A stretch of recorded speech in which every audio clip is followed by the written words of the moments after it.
You are listening to Revenue Insights. Today, my guest is Brad McGinity. He's the Chief Revenue Officer at Hone.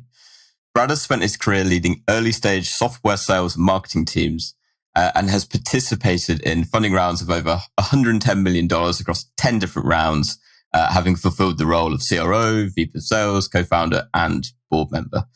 Brad, really been looking forward to chat to you. How are you doing? I'm doing great. Thank you for having me on. I'm looking forward to it. Awesome.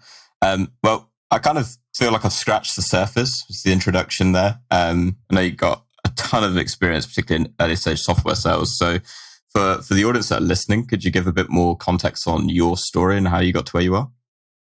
Yeah, absolutely. I imagine that my story is similar to many folks who are listening to this thing. I stumbled into software sales and startups back in 2006. I talk to so many people nowadays who are intentional about pursuing a career in software sales. I was not that person back in 2006. I was looking for a job. I was trying to get married and support a wife and do all that stuff. And I had a journalism degree. I thought I wanted to be a sports anchor. I had figured out I did not, in fact, want to be a sports anchor. And I stumbled into a software startup and just fell in love. And I found that my personality very much lends itself towards these high growth environments where we're constantly trying to iterate and do new things and challenge ourselves and take risks. And sometimes they work and sometimes they don't. And I'm an extrovert. I love being persuasive and all that kind of fun stuff. So I joined this company called New Media Campaigns. I was the first employee. It was 4 co-founders and me. I was there for a couple of months. And then moved to a company called Bronto Software, which was still small, but had a little bit more infrastructure to teach me how to sell. I very much was at a place where I had good instincts, but I didn't actually know what I was doing. And so I had a phenomenal VP of sales, a guy named Matt Williamson, who's been the best professional mentor of my life. And also was my co-founder at the next place that I went to, which was called Windsor Circle. So Matt and I left Bronto and we co-founded a software company called Windsor Circle in the e-commerce predictive analytics space. We ended up with 2 other technical guys as 4 co-founders of the company and raised a bunch of capital in Durham, North Carolina, and grew revenue a whole bunch and had an amazing experience there. I did that for 8 years. I was VP of sales, sat on the board, all that kind of fun stuff. Held customer success for a little while, marketing for a little while, various things that one does in an early stage company when you're the co-founder. And then I joined 15Five back in 2017. Performance management, kind of check-in oriented HR software. I joined when there were about 30 employees. I left when there were around 300. We raised $90-something million. We grew revenue tremendously in the 5.5 years that I was there. Started as VP of sales, became Chief Revenue Officer, oversaw sales development, revenue operations, partnerships, professional services, marketing for a little while, customer success, customer support. Did a ton of our finance stuff. Had a really amazing experience. It was super fun. And then left there in December and joined a company called Hone in January. Hone is live learning at scale. We have an amazing technology that brings facilitators and coaches in to teach interpersonal and kind of power skills. People call them soft skills. We now call them power skills. And so it's a really cool cohort-based model. The training is super effective at teaching people how to be productive and as individual contributors and be fantastic managers and leaders in their roles. So I joined in January and we're sitting here in May, about 5 months in. I'm Chief Revenue Officer, oversee sales and account management, sales development. Perfect. And I guess it makes 2 of us that studied journalism and then decided, nope, this is not the one for me. Also was going to go down the route of, I want to be a sports broadcaster. And well, apparently software software sales is the way to go. So, same thing. Well, yeah, it's close enough, right? So aside from that, before I digress too much, now you're coming in at Hone and got a really rich and diverse background coming into it. How are you envisioning that the sales process is going to look, and how are you shaping it up based off of your previous experience? Oh, such a good question. So, like many companies, Hone is in the process of moving up market. We have found that our larger customers, they create better land and expand opportunities. They're stickier over time. The CAC, the LTV to CAC numbers are a lot healthier than they are with our SMB customers. It's more cost efficient to support them. All the unit economics are better as we move up market. And so our sales process continues to evolve and change, certainly at Hone. One of the most important things that we've done recently, which is something that I can't advocate for strongly enough for organizations that are wrestling through this decision, is that we cut off SMBs. If you're coming in and you're in our SMB employee count range, we say, sorry, we're not the right fit for you. Here are a couple of other companies that could be a better fit for you. And we don't work with them. And it's hard to look at potential sales and say no to those. But that's what we've done. And it's brought a lot of focus and discipline into how we continue to evolve and build processes and evolve and build messaging and the whole go-to-market process around it. So everything that we're doing is reflective of a desire for us to move up market. So, you think about, I'm not going to, we're not doing kind of mega deal sales here, but, our average contract is into the six figures. And so it's a lot around doing a really good job of discovery. Our solutions consultants, we call them learning strategists, given that we're in this world of learning and development.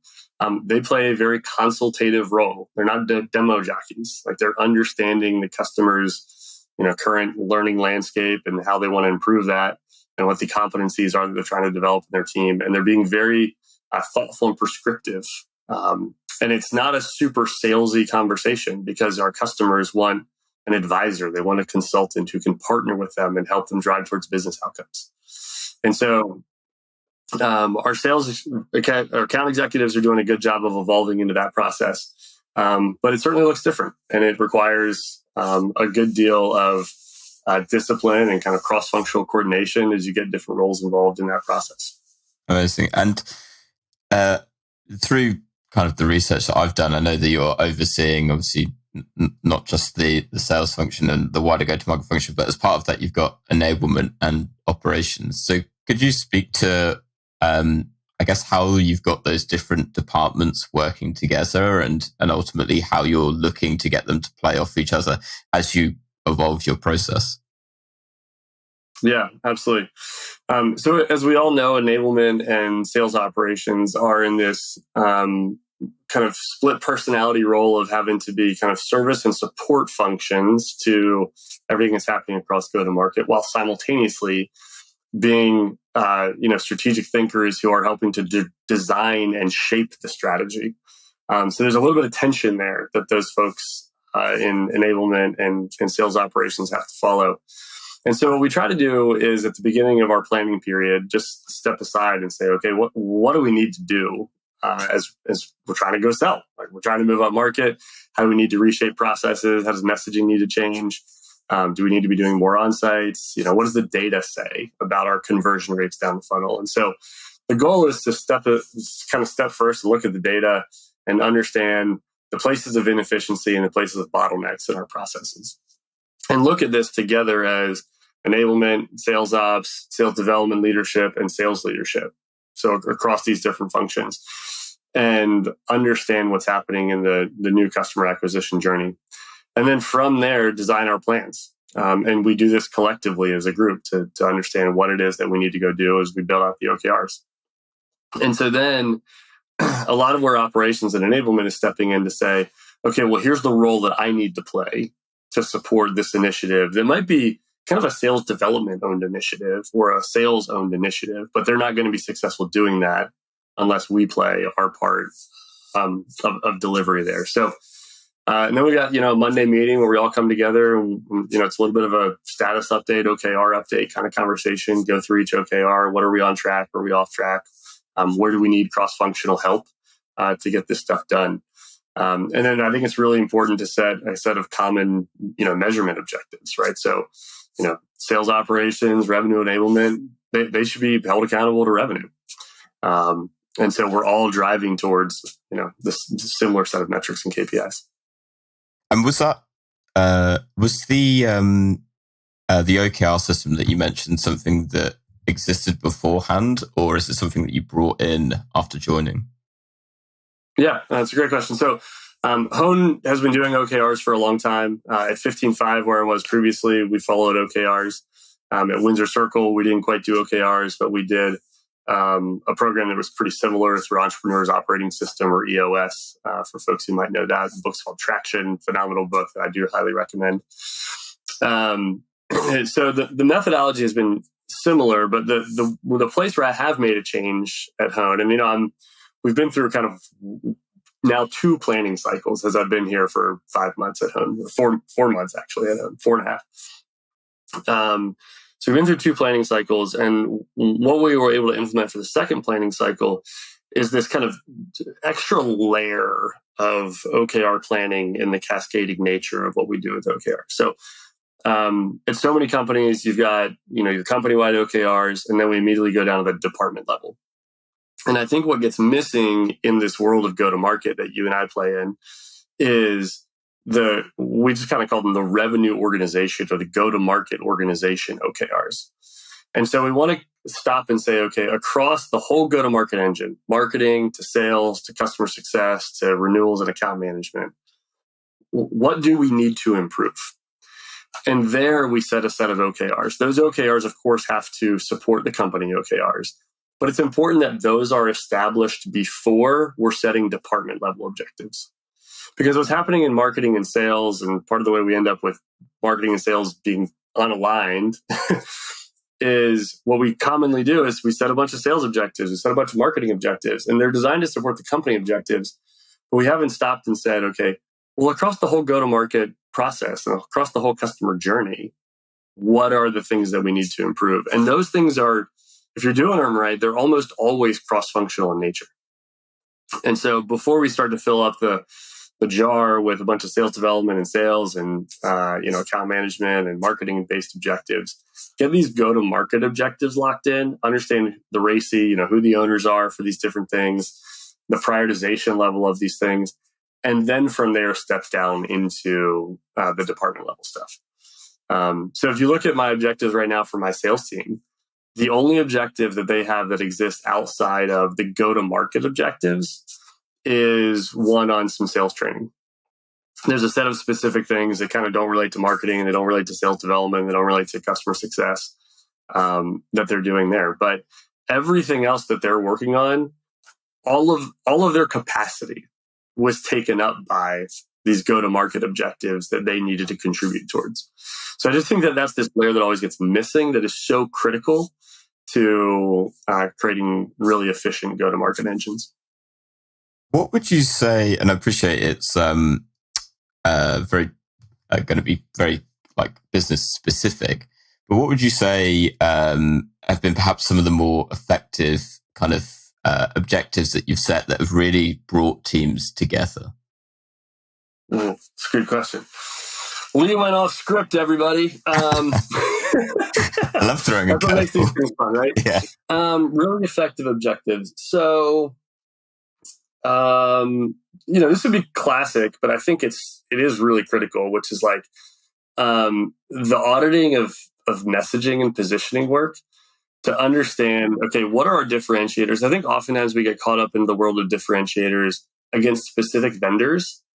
I really like category-based differentiators. There's always substitutes to what you do, right? And so can we look at a category rather than a specific company and get really clear on what are the differentiators there? So the messaging work is getting really clear on, the 3 to 4 points of value that my product delivers, the 3 or 4, differentiators against the different categories that we compete against. The 3 or 4 pains that are most important for the persona that we sell into. Developing that stuff, we can argue it's a product marketing job, but they're not operating in a vacuum, right? They need to be partnered with sales and sales development to develop that stuff.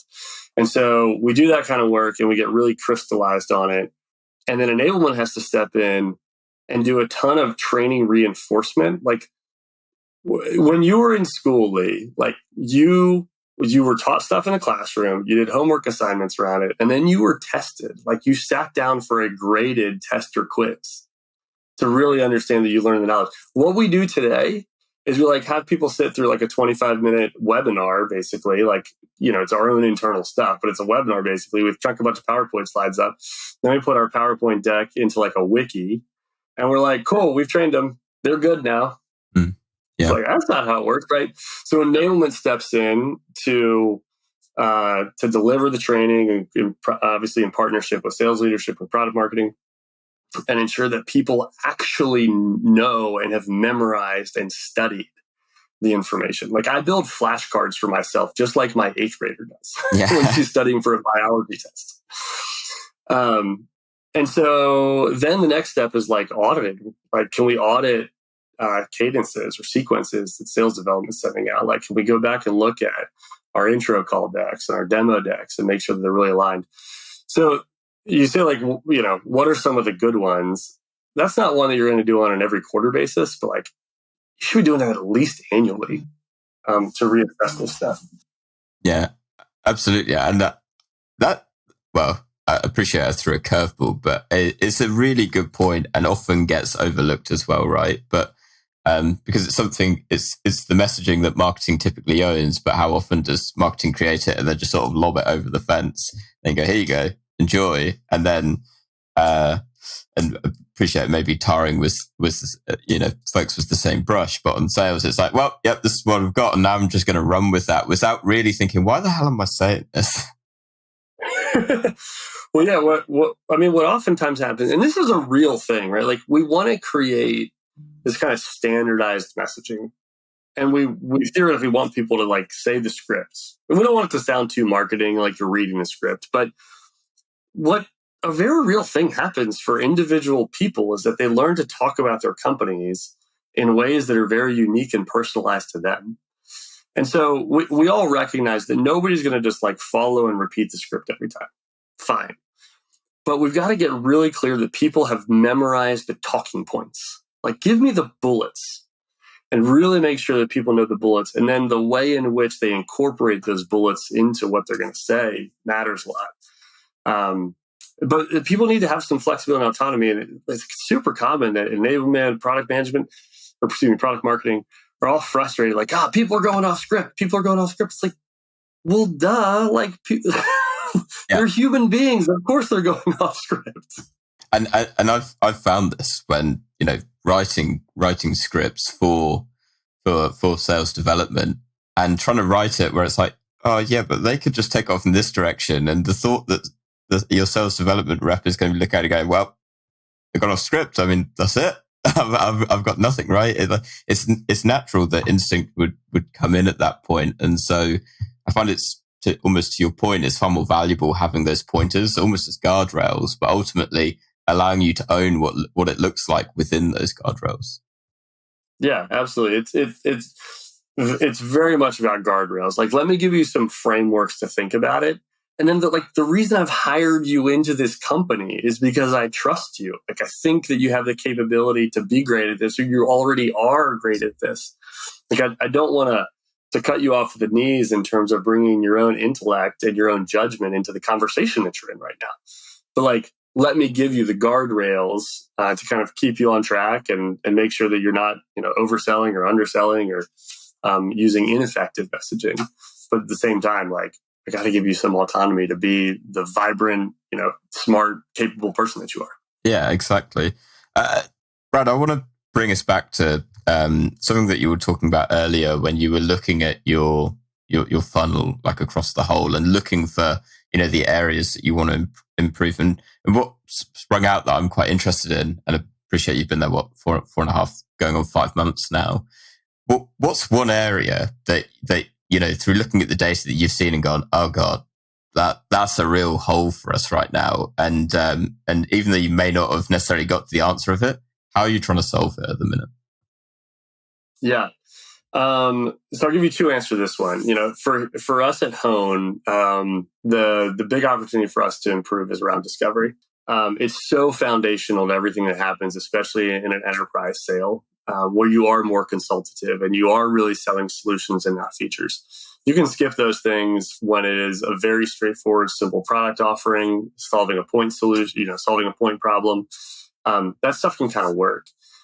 What happens, though, I think, and I've seen this over and over again in different organizations where I've advised or worked at, is that it's reasonably easy because people are curious to get somebody through some kind of qualification call into some discovery and then into a demo. whether you're doing a demo on call number 1 or call number 3 or whatever, like you can get people to that point. And then what happens at the end of every demo is, hey, this has been great. I'm going to go debrief with my team. We're the 3 of us who sat through this demo. We're going to go debrief and we'll get back to you. Crickets. Silence. Disappears, right?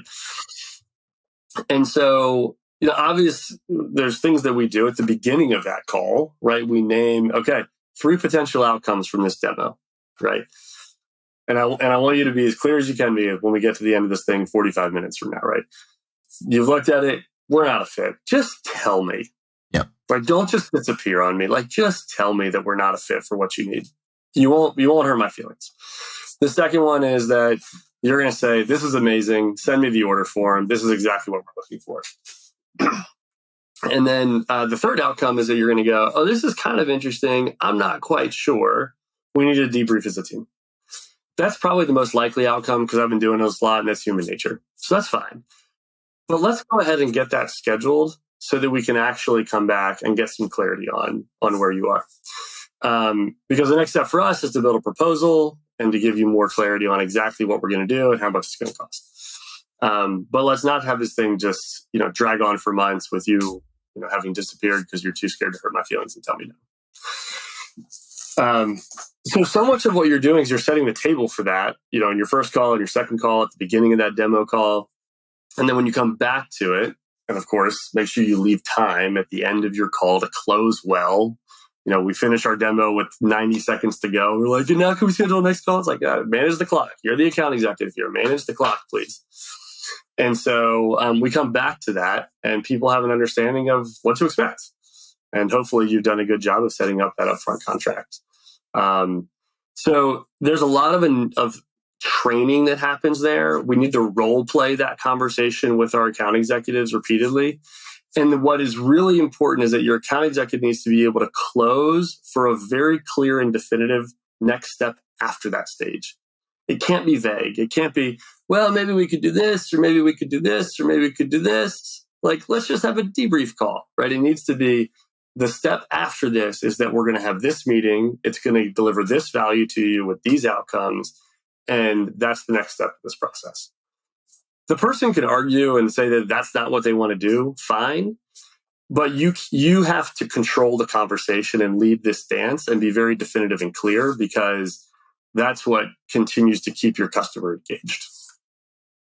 I really like the thing that jumps out to me from that is really the consistency that you start to embed in your account executives, in your sales process as a whole. Outside of that very specific stage, how do you actually create consistency in your sales process? Are you deploying a methodology like a lot of businesses do? Are you on the side of, no, hate methodologies, throw that out the window? What's your belief? I love this one.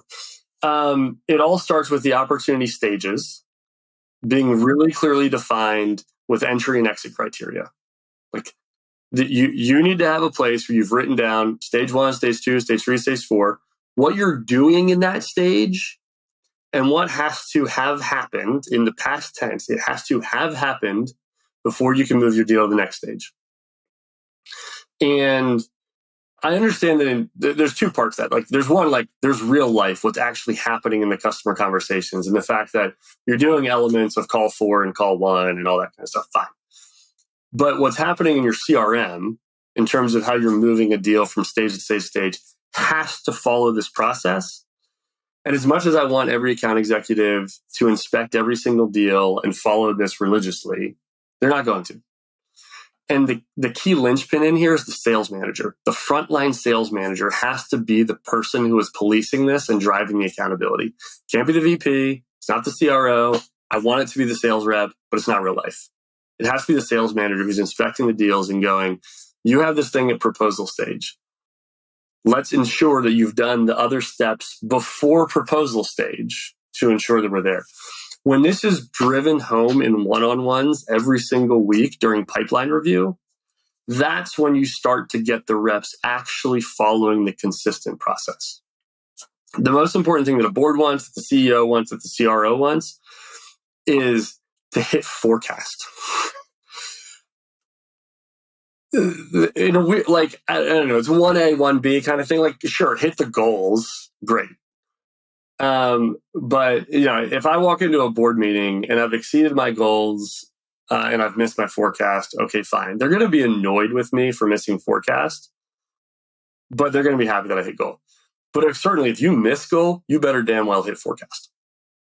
And the only way that we can scale this thing in a repeatable fashion, actually have a funnel that we can the data means something inside of this funnel. Like we talked about identifying bottlenecks in our funnel. Like whenever reps going rogue and doing their own thing, like I don't have data that I can rely on to make decisions around our strategy anymore. But it all starts with a clearly defined piece of paper. Ideally, it's a piece of paper that lives on the desk, by the way. Mine actually does live on my desk. But it's going to live on your wiki or whatever your intranet is. That is just stage 1, stage 2, stage 3. Here's what you're doing in the stage, and here are the exit criteria. You can't move it to the next stage till you've done the thing. And we should be able to audit that. And it should be pretty black and white. And it can't be 7 things, by the way. Like it's got to be like the 1 or 2 things that matter most. It all starts there. And which I think is great. Just in the pure, it's beautiful how simple it is. So what I'm intrigued by then is, how does that help you to make a more accurate forecast at the end of it? Because presumably, even though it gets to that late stage, you got a rep go, it's 100% going to close. It's already hit my criteria. And then it's like, that's right. Really? Yeah, that's right. So, at that point, like we get to bring in data analytics, which continue to get better. And, Ebsta's got technology for this, and Atrium has technology for this. I'm an investor in Atrium, but we won't tell the folks at Ebsta that. Disclaimer. Gong is now trying to do stuff around this, right? So we got all this different technology that helps you with kind of probability by stage, which is great. And so we're going to have some technology that's going to give us a forecast number, which is one data point. Now, I personally am a fan of, as you get close to the end of your period, quarters, year, whatever your kind of your cadence is there. We operate on calendar quarters, fiscal quarters at home. I'm okay with a rep overriding the probability that's in Salesforce. And where that becomes most important is where they're saying, okay, I'm actually 85% confident this deal is going to close, but I'm only 50% sure it's going to close this quarter. Like there's another chance it's going to close next quarter. So I'm actually going to mark this thing down appropriately so our weighted forecast will reflect the fact that for this quarter, we're kind of 50-50 on this sucker. So it should be reasonably rare that we're doing that. Hopefully you've got enough opportunities across all of your reps, across your whole funnel, that while any given deal is a 1 or a 0, it's you're going to win it or you're not going to win it. You can theoretically win it for less money, or you can win it for more money and get a little variation there. But it's a 1 or a 0. But across the whole portfolio of deals, you're going to end up with something that is reasonably accurate across them. Yeah. Super interesting, like how you start to approach that. So if we think, and what actually comes to mind is getting to just in the stages before getting to that point. And I wonder whether what you were talking about before in terms of consistency starts to tie into this. So as it's getting to those later stages of the sales process, one of the biggest things that comes up a lot on the podcast is around deals actually slipping.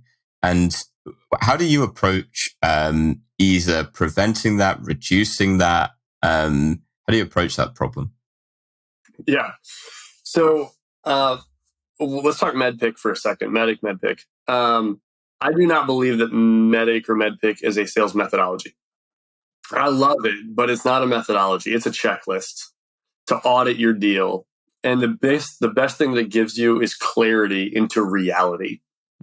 Like, do I know who the economic buyer is? Yes or no? Am I talking to them? Yes or no? Right? Am I engaged with them? Great. It's like, I don't even know who they are. I at least need to accept reality and now work towards developing a relationship with my economic buyer. So this whole thing of deals slipping, it starts with us understanding a lot of the details in MEDDPICC or MEDDPICC and having clarity on them. And I think MEDDPICC is better because it's the paperwork process that's missing in MEDDPICC, which is why deals slip. And especially now, part of where deals are slipping is because the CFO is ultimately the decision maker on every single deal. And it's got to go to this like buying committee inside of the finance team for final approval. And that is slowing everything down. So the question for the sales rep is, hey, when's this deal supposed to close? Is anybody going on vacation? Are all the people that we need to talk to going to be around and working? What does the paperwork process look like from a procurement perspective, which is both legal and InfoSec? Like it's not one of those two things. It's legal and InfoSec. And what is the process to get budget reauthorized? Because people are like, oh, I have budget for this. Like, yeah, you do until you actually want to go sign the contract. And then they tell you that you don't have budget anymore. So like, you have to get budget reauthorized. How long is that process going to take? Has your buyer actually bought stuff before? And when was the last time they bought stuff? Did they buy it 18 months ago when the economy was a little bit different? Or did they buy stuff 18 days ago and they know what it's like to do so now in their current environment, inside of their current company with the current players involved? Most of the answers to those questions by your sales rep, if their sales rep's really honest, are going to be, I don't know. Right? And so now, great, we've accepted reality. We're not fooling ourselves, which is the most important thing. Don't fool yourself. And so now we can talk about that deal and say, okay, well, we got a 90% chance of getting it done, but this quarter it might be 30%. And then now, because you have this checklist of things that you actually don't know the answers to, now you can begin a strategy of getting the answers to those questions. And unfortunately, our main points of contact oftentimes on our deals don't have the answers to the questions. They think they know the answer to the question, but they don't actually know the question because things are just changing inside of companies. So the whole thing on like these deals slipping is be really clear and honest with yourself about reality, about what you know and you don't know, and then work towards getting answers to those questions and knowing the backup plans to those questions in your future conversations. I love that it begins at the beginning. Because very often it's like, well, what can I do as it nears towards the end, and then all of a sudden you're panicking, and it's just like, oh my god, and by that point it's too late, right? That's right. And so, final question then, Brad. What is one book that you would recommend to other revenue and sales leaders? Yeah. My favorite sales book is, again, it's not a methodology, it's more of a philosophy book. And it's The Challenger Customer. A lot of us read The Challenger Sale back in 2012 and 13 when it first came out. It's a great book. The sequel is better. The Challenger Customer is kind of follows the same methodology of Challenger Sale. Challenger Sale is you got 5 personas of seller. Challenger Customer is you have 7 personas of buyer. One of them, well, it's kind of 4 of them are just kind of ineffective entirely. But in those 3 of the 4 that are ineffective, they're kind of tricky. Like one of them is the friend. The friend might tell you a lot of information. You think they're an amazing point of contact who's your champion. And they may love you, but their coworkers don't trust their judgment. And so therefore they ignore the recommendations of this person who you think is your champion, but is actually your friend. And you got these other 3 personas of buyer who are super effective at mobilizing people to get stuff done. So they call that group of people your mobilizers. You have the skeptic, you have the teacher, and I can't remember the name of the last one there, but there's 3 phenomenal profiles in there. So that's really great. And then the second part of it I love is it just simplifies a buyer journey, which is define the problem, define the solution, pick the vendor. That's what buyers are doing. What is the actual problem here that I'm trying to solve? What does the solution to that problem look like? The solution is your categories. Right? Like, I'm really tired this morning because last night I got 4 hours of sleep, which is a true story because of a flight delay. That's my problem. I'm very tired. What is the solution? Is it a nap? Is it an energy bar? Is it a cup of coffee? Is it a Red Bull? Like what is do I need to go on exercise? Like what is the solution to my problem? Great, it's coffee. Cool. Am I going to have my coffee in a latte? Am I going to have it just like straight up an iced coffee? Like whatever. So pick the vendor as the last step of this thing. We as sellers so oftentimes spend all of our time picking the vendor. We just sell our features. We sell our, but part of what the book talks about is how you have these buying committees. They themselves have not actually agreed on what the problem is they're trying to solve. Therefore, they can't make high quality purchase decisions, and deals stagnate all the time because you're sitting there telling them how your features are so amazing, but they don't actually agree on the problem they're trying to solve.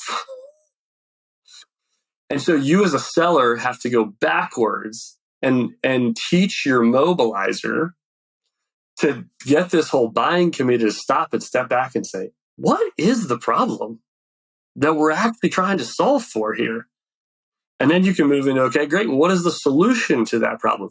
And the hardest part of the 3 steps of define the problem, define the solution, pick the vendor, the hardest of the 3 steps is to define the solution. We can agree that I'm tired. Cool. Let's say my wife and I are doing this. If we agree I'm tired, there's no doubt about that. Well, what's the solution? I want to go take a nap. And she's like, dude, you can't take a nap. We got 3 kids, and I need you to be a hands-on father for those 3 kids. You can't take a nap. You just need to drink a Red Bull. I'm like, Red Bull is terrible for your body. It's full of chemicals. I don't want to drink a Red Bull. And we're fighting over what the solution to the problem looks like. And then we actually decide it's a cup of coffee. And now picking the cup of coffee is the easiest part of the whole process. Pick the vendor is the easiest of the 3 steps. So anyway, my favorite book is Challenge Your Customer.